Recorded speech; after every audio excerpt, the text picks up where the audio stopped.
This episode of The Minimalist is brought to you by nobody, because advertisements suck. This podcast has bad words. Hello, Minimizers. Welcome to The Minimalist Podcast, where we discuss what it means to live a meaningful life with less. My name is Joshua Fields-Milburn. And I'm Ryan Nicodemus, and together we are The Minimalists, and it's my freaking birthday episode. It is time to celebrate. Heck yeah. Come on, studio audience. We have a special guest, my lovely wife, Yes. See, Jordan's not clapping because I think he just doesn't like Mariah is the problem. Neither does Sean. This is unbelievable. Well, I'm so sorry, Mariah. Usually we have a much warmer welcome, but I don't know what's going on with... No, they're working whatever magic they're working over there on the cameras and audio, even though Sean isn't even plugged in. I'm not sure what he's doing. Now, Ryan, you said you begged, can I please, Mariah, please, can I have a threesome on my birthday? Is this what you imagined? It's exactly what I was talking about, yeah. A threesome on my birthday. Well, happy birthday to you. You're turning 40 as we're recording this. Yeah. Actually, it was 3 days ago from the day this comes out. So it's really your birthday week, and it's time to celebrate. That's right, man. Birthday week. I've never understood that. Like, it just seems like I don't know, an excuse. Yeah, to celebrate all week. To celebrate your birthday. Oh, wait, why don't we just have my birthday year? That's... Well, we do that with Ella. You know, she turned 8 earlier this year, and when I told her it was her birthday month, because her birthday's toward the end of the month, she was so excited. Oh, it is. It's like it's not just one day; it's my whole birthday. And we didn't do anything different, right? Yeah, I don't do anything different on her birthday versus like we just celebrate all the time. But there was a significance in her mind. I want to talk to you about that today because turning 40 for a lot of folks is a milestone, and I would love to get some perspective from Mariah here as well. Yeah. And so I know we've got some audience questions. Before we dive into that, though, on this minimal episode, we're going to talk about the wisdom that is gained from getting older. What is the difference between wisdom and knowledge? I also want to talk to you about maturity. But on the Maximal episode this Thursday over on Patreon, we're going to disagree about attachment. We're gonna get some lessons that Ryan has experienced, especially recently. But what have you learned over the last 4 decades? What have you learned over the last year or so? We're gonna talk about that over on Patreon. Plus, we're gonna hear about Mariah's relationship. Yeah, that's their couple name, by the way, Mariah or Rai Rai. Yeah. I kind of like Rai Rai. I don't even know what that is. Rai Rai. That's just your name twice. No, Mariah. My nickname's Rai. Ryan. Rai Rai. All right. Anyway. Well, we'll hear more about their relationship this week on the Maxwell episode, and a little bit here on the Minimal as well. I wanted to start by talking about what is maturity, what is wisdom, because I think sometimes we confuse maturity with age. Yeah, I don't think I've figured out what maturity is yet. I know wisdom is something you get right after you needed it. I think that's a decent way to look at it, right? You gain wisdom from experience, right?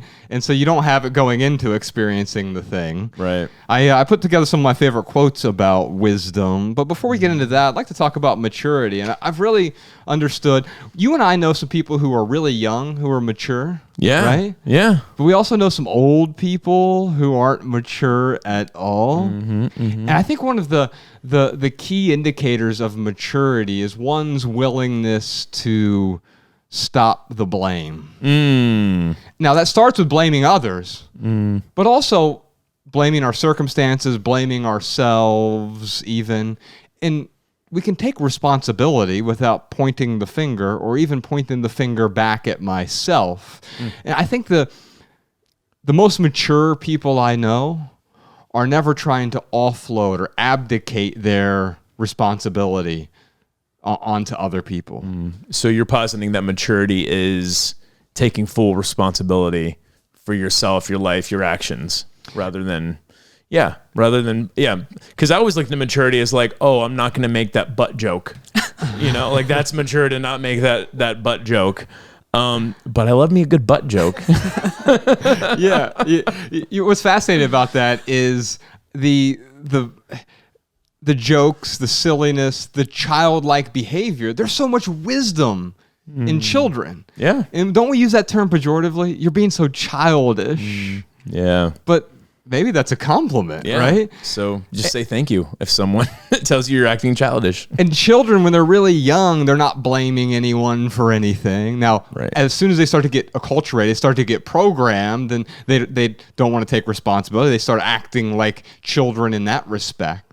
And so maturity is basically seeing the situation for what it is and not blaming other people for my own problems, my own upset, my own anger, for the things that arise in me. Yeah. It's not their responsibility. Ooh, I think it also has something to do with considering others.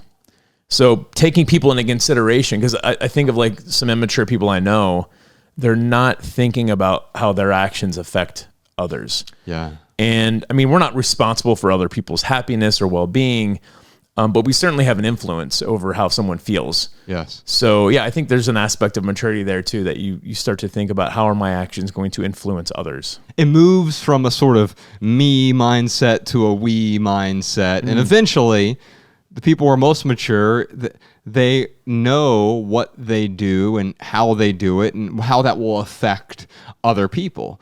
And even if they know that, hey, I'm not responsible for making you angry, if I do something that I know is going to make you angry, I can avoid the anger arising within you. Yeah. And so I think that's a true sign of maturity.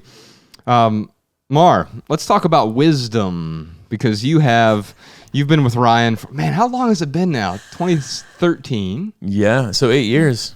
Woo. 8 years. 8 years. Yeah. And Mar is, she's getting ready to turn 27 for the 8th time. I told her that's how I would keep her in my life. Just don't ever get older than 27. It's worked out really well for you, Yeah, huh? right. Yeah, yeah. So that's funny, like doing the math on that. 27th for the 8th time took me a second to come up with that. Well, if it's 8 years, it shouldn't have taken you that long. That's a good point. That's a good point. So here's some quotes for you about wisdom, and I'd love to unpack them with you. Three of my favorite thinkers, Anthony DeMello, Kapil Gupta, and J. Krishnamurti, have some quotes here. Here's what Anthony DeMello says. Wisdom tends to grow in proportion to one's awareness of one's ignorance. Man, I was so much smarter when I was 21 and so much less wise because I think we sort of cling to our rightness. And there's no wisdom in clinging. There's no wisdom in being right. There's no wisdom in needing to be right either. Here's another quote from Kapil Gupta. Yeah. Wisdom lies in investigating one's foolishness, not correcting it. So investigating our own, because we're all foolish to some extent. Now that could mean just foolish because we've been programmed with a misunderstanding of the way that things are, or we're just ignorant to what's going on. Now, of course, what the society do, it tells us to correct these things. That's not what wisdom is. Wisdom is simply understanding that foolishness. And I think if you understand it wholly in any particular area, it begins to sort of dissipate on its own. Yeah. You no longer need to be so right all the time. Yeah, it's interesting. Like the older I get, the more I realize like I don't know. I know some things, but I don't know more than what I do know. Well, knowing and wisdom, I think, are a little bit different too.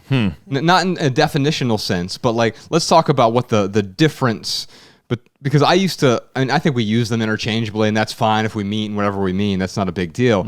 But knowledge is one thing. So like, I can pick up an encyclopedia and read about a boat and never have been on a boat. Yeah. And I can learn about the sail and how the boat is built, and I can have a thorough intellectual understanding of boats and sailing.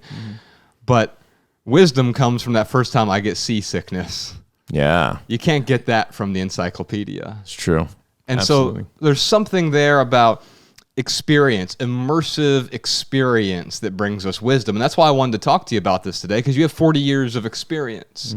And so there is you can have the understanding. In fact, Anthony DeMello has this great parable about if he walks into a room right now and there was a pit viper just crawling on him, and he'd be like, hey guys, you know what? I read the Encyclopedia Britannica and it told me this pit viper, you know what? If it bit me right now, I would die in 30 seconds. could you please give me some instructions on how I might remove this pit viper from my arm? That's knowledge. I've read all about the pit viper, the color. It gets up to 6 feet in length, and I have all of this knowledge, but there's no wisdom in any of that. Because wisdom would be, okay, I need to remove this from me immediately. Otherwise, I'm in grave danger. And so I think there's something about the experience there that makes it different from the knowledge itself. I think it's one of the reasons that just reading books on their own can be so, they can be fine, but it may actually prevent us from getting the wisdom. That we get a whole bunch of knowledge without actually gaining the experience of wisdom. Here's one more quote for you from J. Krishnamurti. There is freedom only in seeing the truth of what is, and wisdom is the perception of that truth. So, not the way that I wish things would be. If only X, Y, and Z would happen, then I'll be happy. If only these circumstances would conform to my preferences, then this will happen. Well, that's not wisdom. Wisdom is seeing things for how they are right now. And the only way we get that is through the experience. Yeah. So in turning 40, are you celebrating? What are y'all doing, Mark? Oh, yeah. What are we doing, honey? I think we're going to go to the Van Gogh exhibit Yeah. and then make Ryan's favorite German dinner. That's right. Yeah. She's just a bunch of bratwursts. She just boils up a pot of them and pours them on my face. Yep. That's pretty much it. Hey, I'm not going to kink shame you. Whatever you're into. Yeah. No, she does such a good job. She recreates like what my Oma has done in the past, and she's been able to experience that meal that my Oma makes. But yeah, it's just like it's potato dumplings, sauerkraut, German potato salad, and some like delicious pork chops, pork loin. Yeah. Normally. No, it's not schnitzel. No. Schnitzel is like the cliche German thing that when we went to Germany, like we arrived in Berlin and we went out of our way to go find some schnitzel, and we had it and it was great. We're like, oh, this is good. And then we went to Bavaria, to like Munich, where my grandma's from. And after like the 6th schnitzel down there, we were like, all right, no more schnitzel. Like you get sick of it pretty quickly. Anyway. Well, happy birthday to you. We got some questions here from our audience. Let's do it. Caitlin from Facebook has a question for us. How have your needs in a romantic partnership changed as you move towards your 40s? Mar, how have your needs changed since you've been with Ryan? Do you feel like your needs have changed at all? Oh, good. Because I was going to say, I'm not anywhere near 40. My needs, how have they changed? I think that my needs have changed just in the way that I have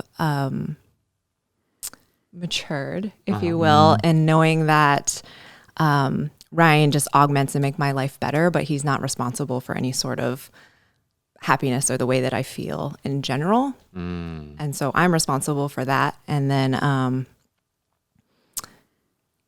yeah, I would say that's the biggest change. It sounds to me like there's almost a decluttering of the need. I think one of the things that we do when we're really young is we're very needy. In fact, we're going to talk about this a bit on the Maximal episode, because kids are naturally attached to their parents.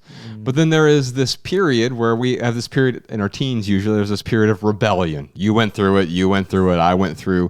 And it varies by individual. Some people go really wild in their teenage years. My wife was certainly that way. Now, other people, they just rebel slightly. It's like, oh, my dad wanted me to be a philosopher, but I decided to be a psychologist. Yeah. And it's like, oh, that's how I rebelled. Right. Whatever it is, there's a slight rebellion. So it's, I'm going to be my own person. But then what do we do when we grow up and we start getting in these relationships with other people? Oh, I need you for my happiness. I need you for my contentment. I need you for pleasure. I need you to complete me. And what's beautiful about what you just said, Mar, is like you're already complete without Ryan. And the word you used, I think, was augment. And Ryan augments your life in really beautiful ways.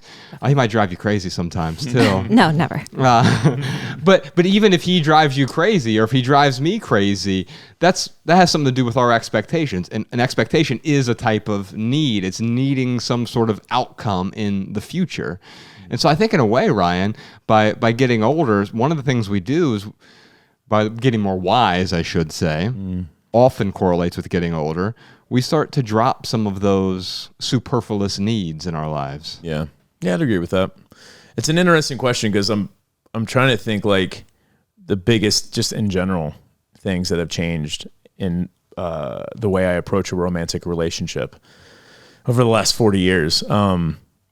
If anything, it has nothing to do with my needs as much as it has to do with like who I am in the relationship and how I contribute, and also like how I react to certain situations. I mean, I very much like, my feelings would get hurt very easily in different ways. And when my, hurt people hurt back.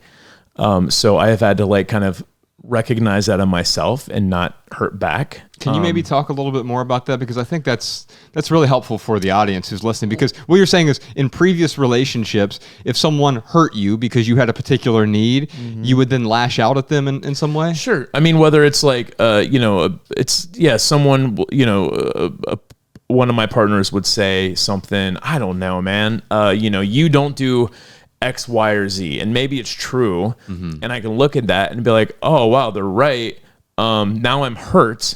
And now I'm so hurt. Like, I want them to feel the same hurt that I'm feeling. So then I would go back and be like, well, you know what? You don't do A, B, or C. Yeah. And then it just, that's escalating the situation. So maybe that's another way of looking at it, is I just really have gone out of my way to de-escalate as much as possible in the relationship. I don't need to hurt someone back when they hurt me, essentially. Yeah. That sort of whataboutism, that's a never-ending cycle. Oh, you didn't do this? Well, what about when you didn't do, or I didn't do this? What about when you didn't do this? For sure. And then we get really caught up in it because that is the self-righteousness, right? Yeah. And I think the problem is like, yes, you may have said, I didn't do X, Y, and Z, right? I didn't do the dishes. I didn't clean up after myself. I wasn't considerate. Yes, sure. I forgot your birthday. Oh, but what about when you did this? Right. Somehow that justifies my bad action. Right. Yeah. And also, it presupposes those are bad actions. Maybe there's an expectation gap on both sides. Yes, I didn't do that, and that. Are you saying that I'm supposed to do these things? Or that was your expectation?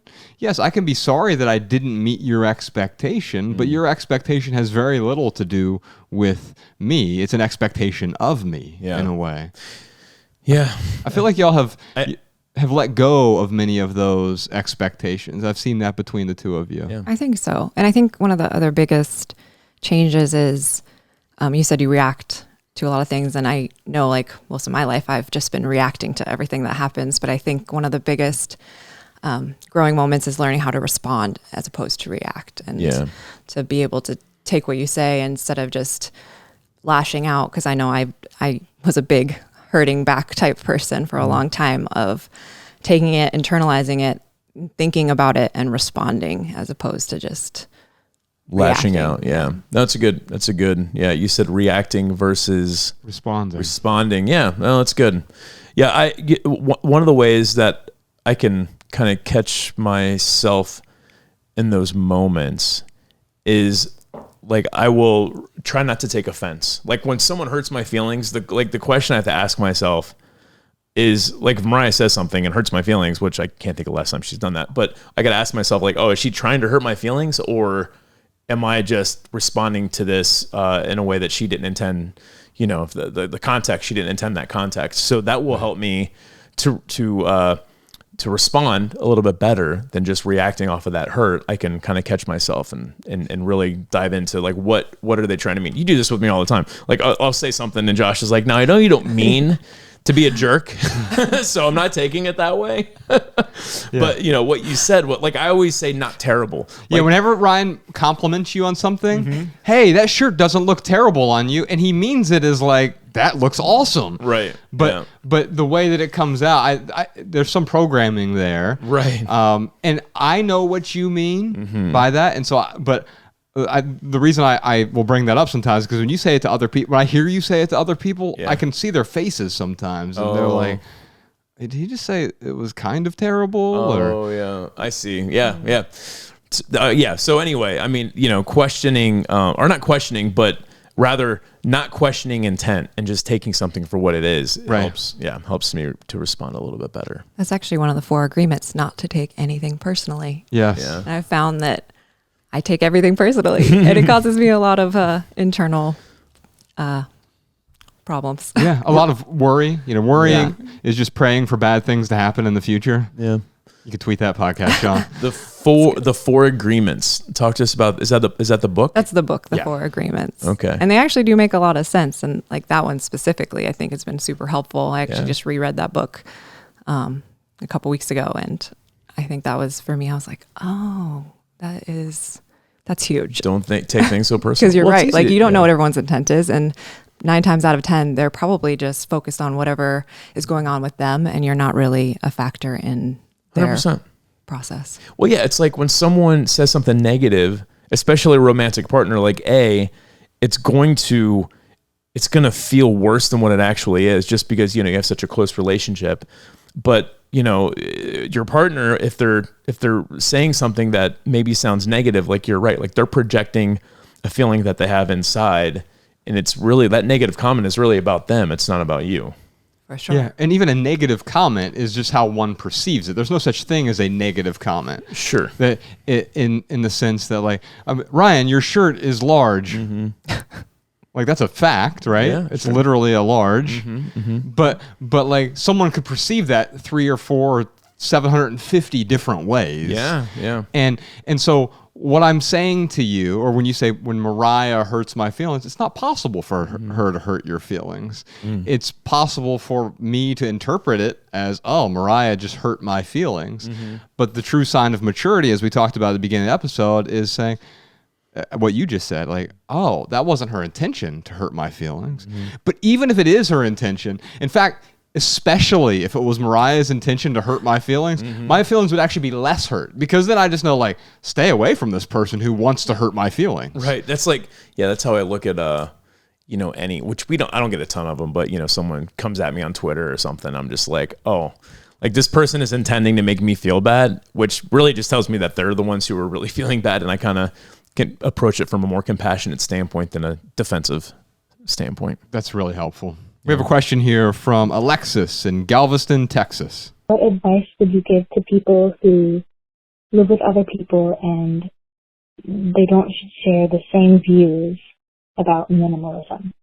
Alexis, I'm going to rephrase your question here to apply to Ryan and Mariah, and then I think we can expand it out to the broader world in general. So are Ryan and Mariah always in agreement regarding their minimalist practices? And if not, how do they find compromise with one another? So another way to ask that question is, do you always agree on everything?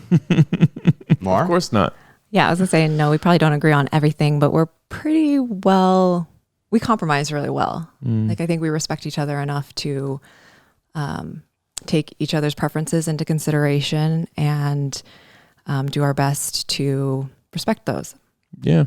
Well, Mariah does so much for our relationship that, like, I go out of my way to see where I can do something for her. So the easiest thing for me to do really is to honor her preferences. I mean, most of her preferences are very reasonable. So anytime that I'm like, well, I prefer it this way, Mariah prefers it that way, like, I can think to myself, like, shit, man, she does so much for this relationship. Like, this is a pretty easy compromise for me to bend with her preference. And she will do the same exact thing. And I think that's with any romantic relationship or relationship in general, man. Yes. It's like you have to go out of your way to respect the other person's preferences, look for reasons to respect their preferences. Because when the big stuff happens, I can't even think of something big that we haven't been able to compromise on, but there are big things, right? Like, we got that RAV4 not too long ago. And like, that's the last thing where I was like, oh, I really want to get a Tacoma, because I used to drive Tacomas. Yes. And, Mariah like shared her preference of like, oh, I'd rather not. I'd rather do something a little bit more, fuel efficient wise. And, like, it's a very easy thing for me to be like, okay, me picking this battle to like fight for a Tacoma is stupid. Like, it would be so dumb. But I think what happens in relationships, like, if I was to really plant my flag in that hill, and I'm willing to die on, no, I want a Tacoma. We're going to get a Tacoma. There's so much deeper issues going on than just Most Tacoma. likely. Yeah.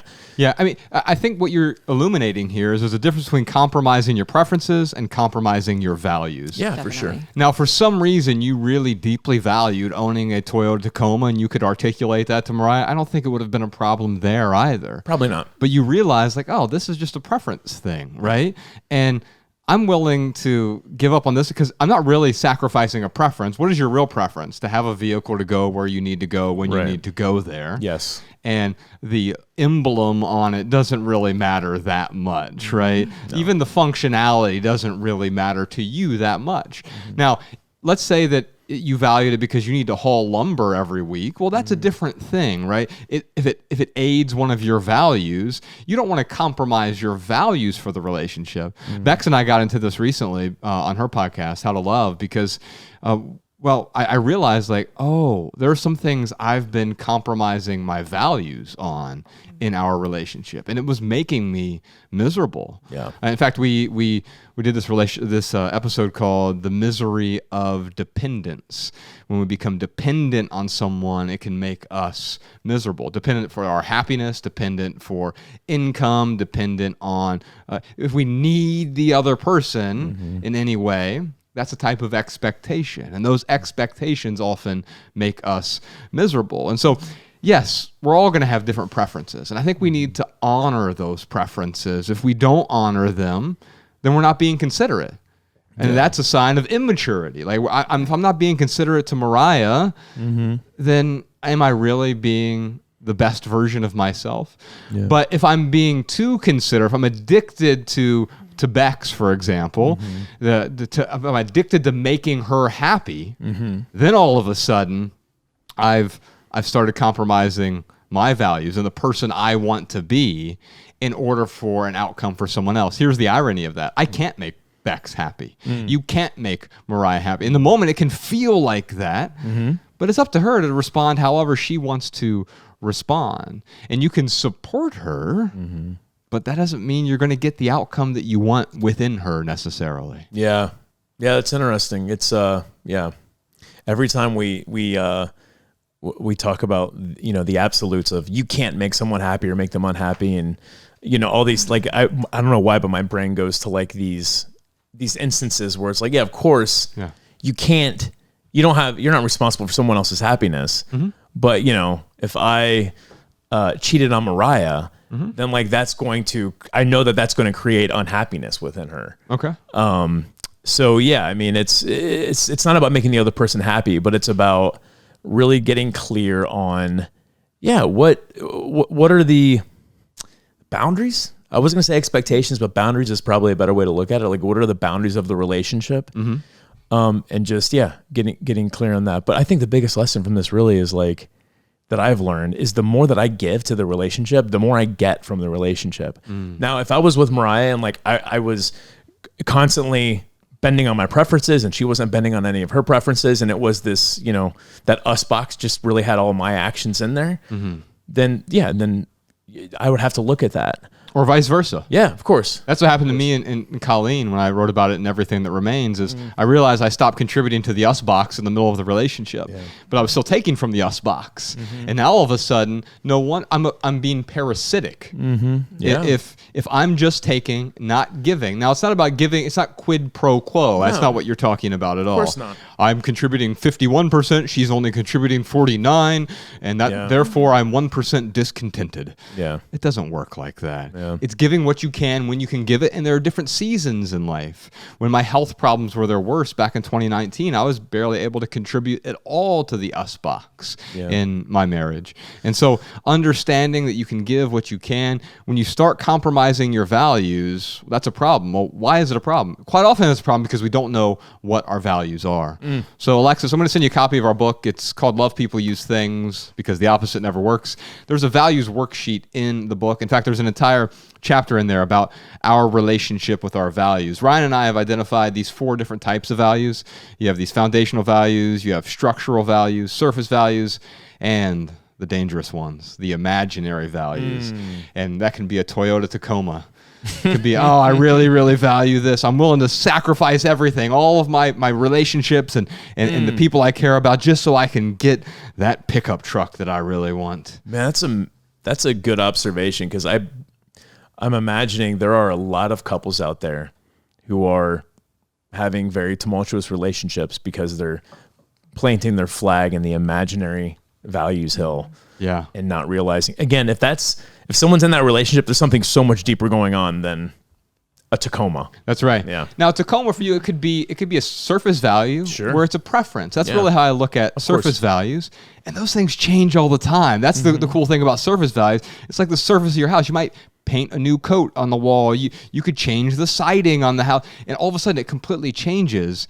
And your preferences are the same way. Your surface values change as your interests change. As you mature and get wiser, many of those surface values will change as well. And many of them will start to become imaginary values. And if you see them for what they are, you'll be able to drop them. So Alexis will send you the book version, or the ebook version, or the audiobook version, which Ryan and I read ourselves. If anyone else would like to check that out, you can just go to theminimalists.com. You can find all of our books over there. Ryan, what time is it? You know what time it is? It's time for the lightning round, where we answer your text messages. Text your questions and comments to 937-202-4654. Yes, indeed. Now, Mar, you know this. During the lightning round, this is where we do our best to answer questions with a short, shareable, less than 140-character response.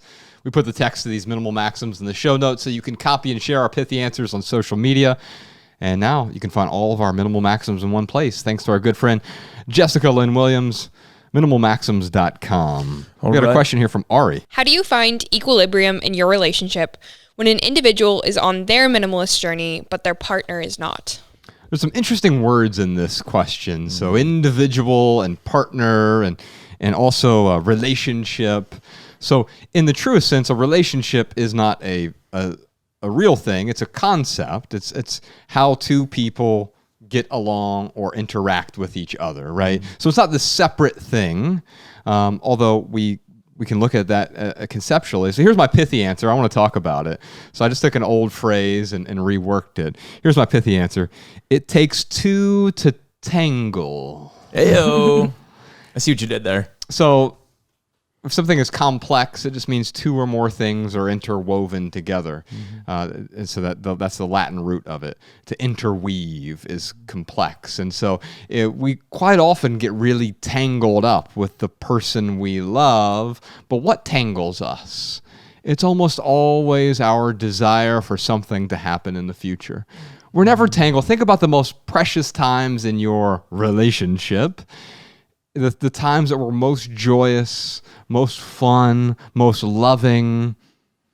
It wasn't about the future. It was always about what is going on right now. That sunset you watch together on the beach, the hike in the Hollywood Hills, snowboarding in Montana together, just sitting by the fireplace and staring in each other's eyes.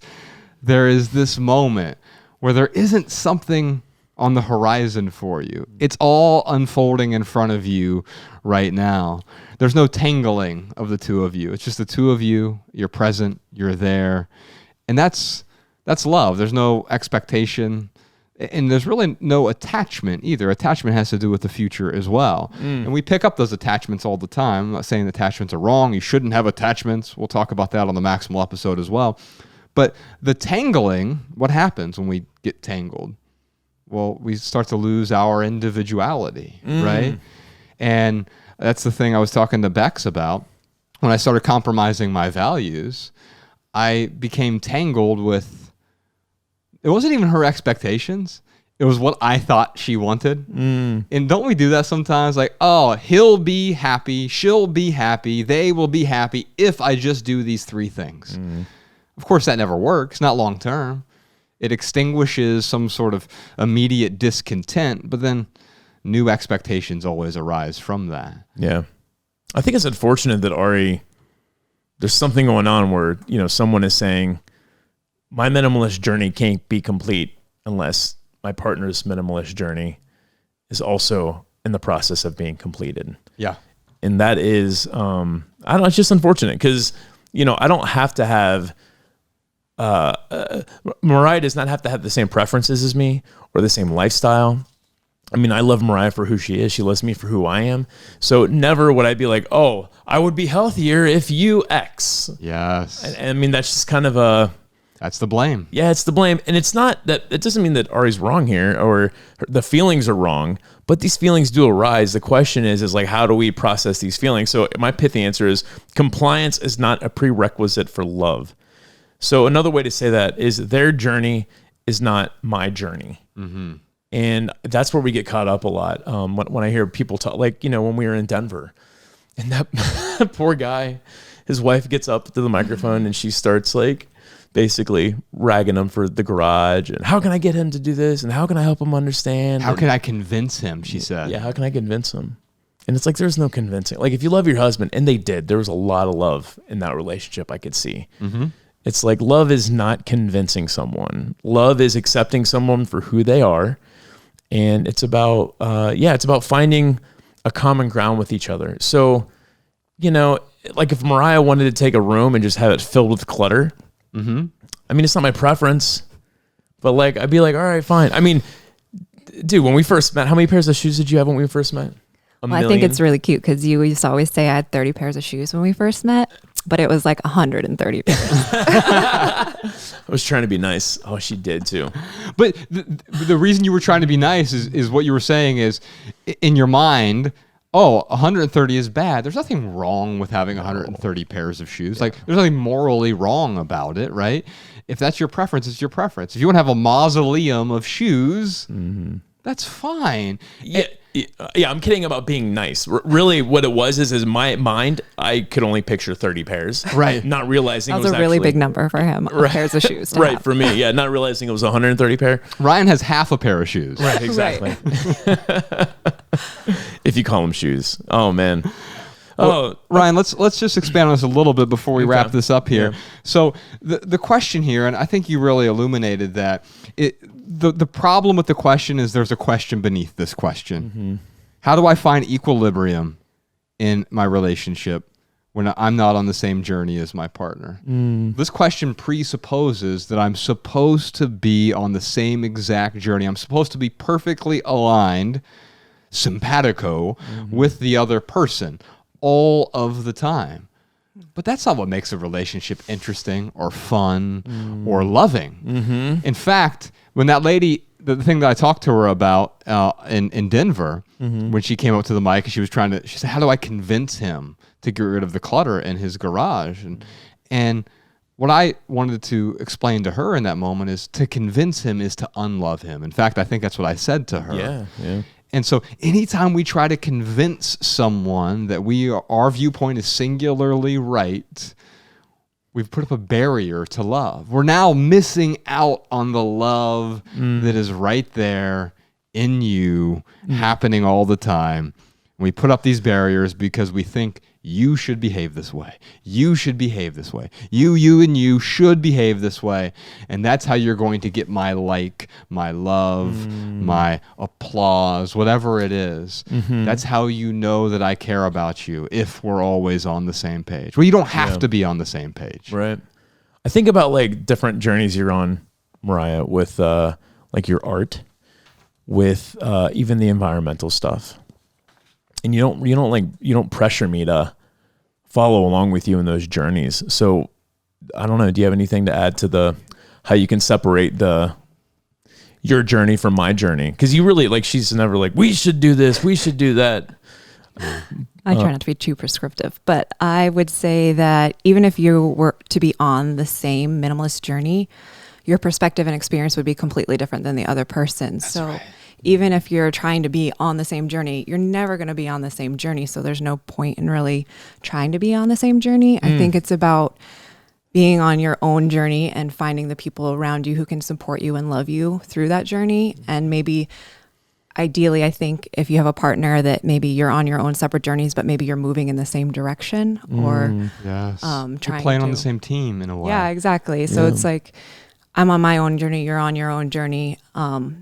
Hopefully that they converge and that they They complement each other. Thank you. That's the word. Yeah, well, I'm thinking you conjured up this image in my head of like you're playing like doubles tennis, and you would never want the two people to always make the same motion throughout the tennis match. Right. I mean, it'd look really cool. It'd look like a synchronized dance. Right. But it would not be very effective in accomplishing what you want to accomplish together. In fact, it would be counterintuitive. It would be counter to the things that you want to do together.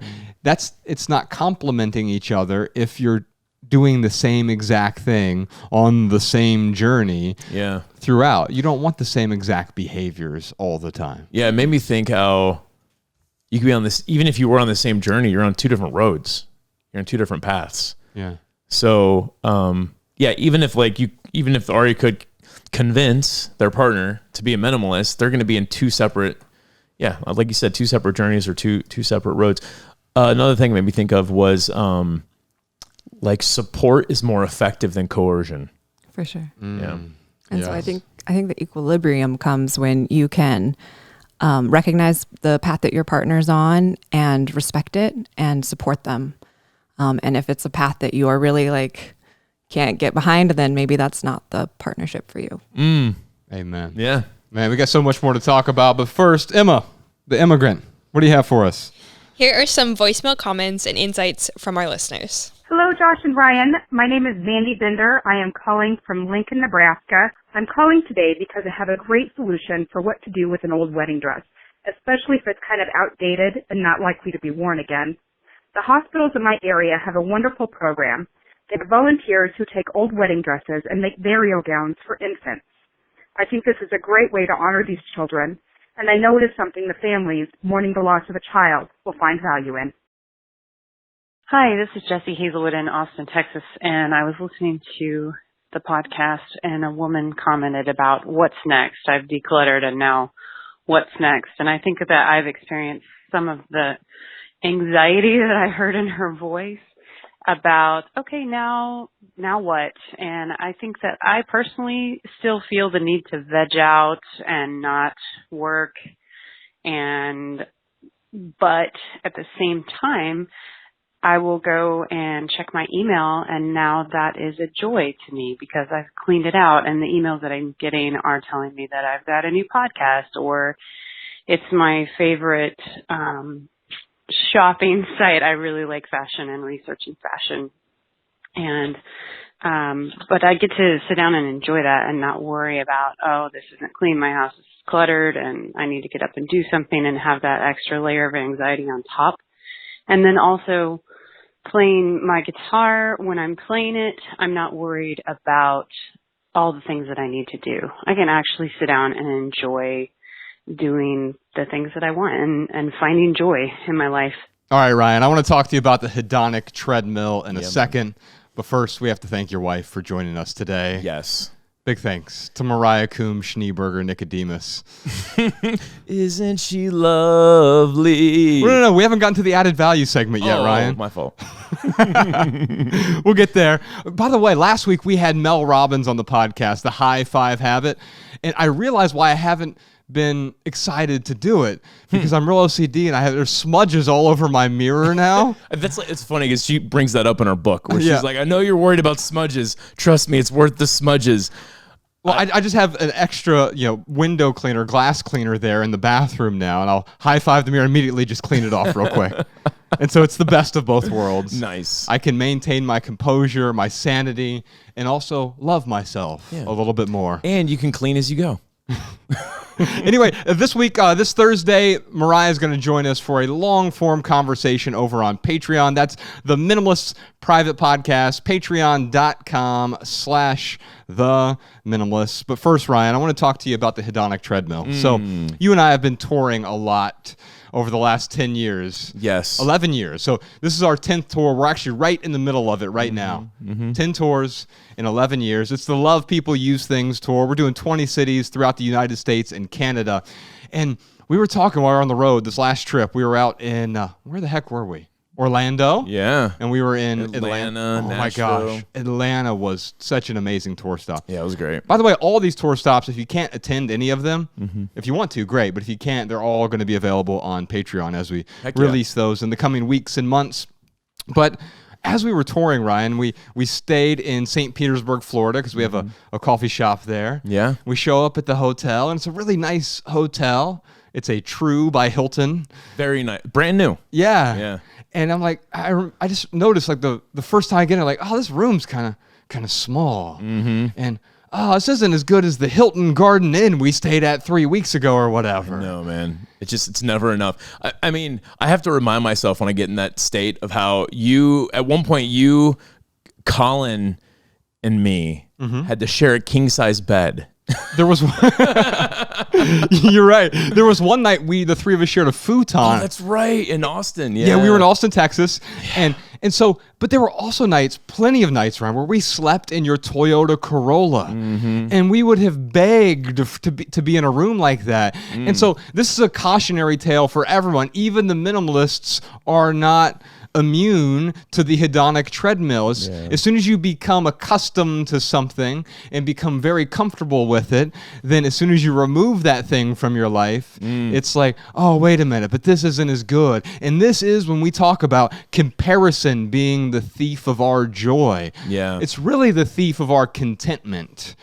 Because we start looking for these little things that are wrong. And I guarantee you, if you look for something wrong, you're going to find it. Yeah. I don't think anyone is immune to the hedonic treadmill. I mean, maybe there's like a mystic out there, a Buddhist or someone, but for all intents and purposes, hardly anyone is immune to the hedonic treadmill. Yes. It's really about like, how do you deal with these impulses when they come up in your life? Right. That's the power, is being able to confront them, not to ignore them, not to push them away, not to not have these impulses, but really, how do you deal with them when they come up? Because they come up for most people. And if you see them for what they are, oh, this is absurd. Because how awesome, how lucky am I to be here right now, getting to do this? And it's a reframing, but it's not a disingenuous reframing. It's not like just grit your teeth and bear it. No. This is one of the luckiest things we ever get to do. We get to go out on these tour stops. By the way, I put a list together here, Ryan. We've had a bunch of surprise guests. Now, we haven't announced these guests because they've truly been a surprise. And so I'm not going to talk. We've got half the tour still coming up in January and February. But we had Dr. John Deloney, who joined us in Houston. We had Ian Cron. What a great stop in Dallas. I can't wait till he comes back on the show, man. Yeah. We had VVE in Salt Lake City. Yeah. They did both of our soundtracks, and they performed music. We've had some special musical guests. Amy Stroop joined us in Nashville. What a dream come true, man. Oh, my gosh. That was awesome. Her voice is so lovely. And her album, Tunnel, we got to talk about it on stage after the fact, but she's amazing. Yeah. Canyon City joined us. The Bergamot joined us in several cities as well. Joanne Cacciatore, Dr. Joanne Cacciatore, she wrote a book called Grieving is Loving. We talked about grief and trauma and death as well. Man, and that was a special event, man. it really was. Yeah. And then Anthony O'Neill was supposed to join us. I can't believe you're calling him out on our I have podcast. to. I love Anthony O'Neill. Yeah. And so we're in Orlando getting ready to go on stage. It's 8 minutes before we go on stage, right? And so, by the way, this is our Right Here, Right Now segment. I really wanted to bring this back into doing more of these where it really is like, what's going on in the life of the minimalist? We're 8 minutes from going on stage. I text Anthony, hey, man, you almost here? And he calls me immediately. He goes, don't tell me I'm supposed to be in Orlando right now. I'm like, Anthony, funny joke, haha. Right. Now's not the time for it. Yeah. There's a third chair on stage for a reason. Right. He's like, oh, I didn't and look, I know it's an honest mistake on his part, and whatever. We'll have him back on the podcast at some point. We absolutely love Anthony O'Neill, but I think ultimately we just got to blame ourselves, man. I mean, or we can ask people to tweet at him. Oh yes, and just give him a kind hard time. Yes. Anthony O'Neill, he's one of our favorites, and of course TK Coleman joined us for 2 tour stops: Atlanta and Nashville. Heck yeah, Atlanta was one of my favorite tour stops we've ever done. Period. Wow. unbelievable. Wow. You'll be able to listen to that really soon. And by the way, who knows? TK might join us for 3 or 4 more other tour stops. Who knows? Wink, wink. He could even be there with Seth Godin at one of our tour stops in the near future at an event that is about to sell out. So, by the way, we've got a bunch of other people. I'm not going to ruin the surprises for you, but let's just say maybe Danae Barahona will join us. She is awesome, so she might join us. Maybe Emily Oster is going to join us at an event. Maybe Lisa Lampanelli will be at one of the events. Maybe a bunch of surprise musical guests at these events. Maybe surprises in every single city. We got 11 more cities to go. We'll be in New York and Boston and DC and Chicago and Toronto and Minneapolis and Columbus and LA and San Francisco and Seattle. And Vancouver and probably somewhere else that I missed as well. Yeah. But are we going to Toronto? Did you say Toronto? I did say Toronto. Okay. Yeah. And the musical guest there, I can't wait. I can't tell you, but it's going to be a beautiful, beautiful surprise. Love People Use Things is the name of the tour. theminimalists.com/tour to find your closest city. Now, Ryan, since we've got out of the hedonic treadmill, we've recognized, oh, wow, what a beautiful thing this is. Here's another beautiful thing for you, our added value segment this week. We're going to change this up a little bit. This is the last time you're going to hear a song on the public version of our podcast. There's certain copyright restrictions, so we'll still do added value segments. We'll still recommend music, or not even recommend, but share what's adding value to our lives. Next week, we're going to recommend some products that add value to our lives as well. You're actually standing on one right now. Oh, I thought it was going to be hair products. Yeah, he's standing on some hair products. It makes him look taller. Yes. Anyway, so we are going to play a song out, but this is going to be the last time you hear a song on the public podcast. Now, on the private podcast, what we'll do is we'll just play you out every episode because we can do whatever we want on the private podcast. That's right. No one's watching. That's right. Take that, FCC. Yeah, take that, government. No, I think it's more just YouTube being frustrating. Yeah. Anyway, so this week, I know you and Mariah really enjoy Lee DeWise's music. And by the way, he might be a special guest in some of the upcoming cities. Maybe. Yeah, you'll have to see. He just came out with a new album, Lee DeWise. The album is called Ghost Stories. Phenomenal album. Yes, it's truly wonderful. I was driving with Bex recently, and this album came on, and then this song came on. And she just looked over at me and she goes, yeah, this is the one. So enjoy this song. It's called Quicksand by Lee DeWise.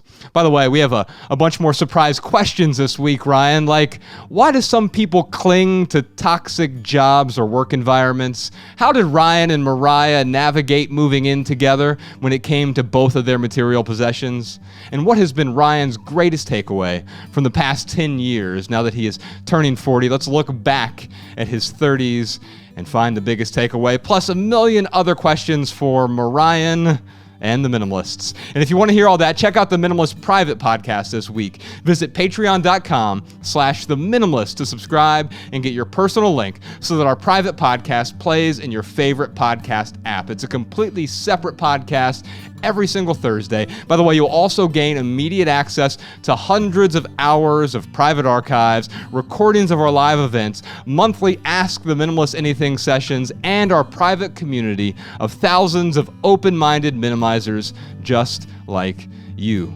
Subscribe today, patreon.com/the Minimalists. You can follow The Minimalists on Facebook, Twitter, and Instagram at The Minimalists. Come to one of our live podcast shows. Visit theminimalists.com/tour to find a city near you. If you have a question, comment, or minimalism tip for our podcast, just email us a voice memo, podcast@theminimalists.com. You can comment on this episode over at youtube.com/theminimalists. And if you want our show notes in your inbox, sign up for our email lists at theminimalists.com. We'll never send you spam. We'll never send you junk. We'll never send you advertisements, but you will receive our simple Sunday email newsletter for free.